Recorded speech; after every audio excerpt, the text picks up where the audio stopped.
Assalamualaikum, mening YouTube kanalımdagi көрермендерім. Men mine өзімнің тауықтарыма бидайды mine осылай бұқтырып, қайнатып, осылай беруді бастадым.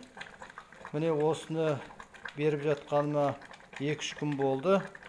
Осыдан кейін тауықтарымның көңіл күйі де көтеріліп, аппетиттерде ашылып, осыдан кейін жұмыртқа да бере бастады. Бұрын тауықтарым бір жұмыртқадан бері 2 жұмыртқа беруші күнде, қазір 7-8 жұмыртқадан беретін болды. Менің тауықтарым несушка емес,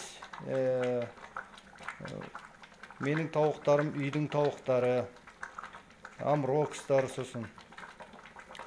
Міне осылай істесеңіздер өте дұрыс болады екен. Осы менің YouTube каналымдағы барлық көрермендеріме істеп жатқан істірліктеріңізге Алла тағала сәттілік берсін деп тілеймін. Өсіріп жатқан құстарыңыз өсіп өніп жетіліп, бала шағаларыңыздың ырыздығына, қызық қуанышына бұйыртсын. Міне сатырлап, қатырлап тұрып қайнап жатыр. Осыдан кейін қазір шығарып қоям.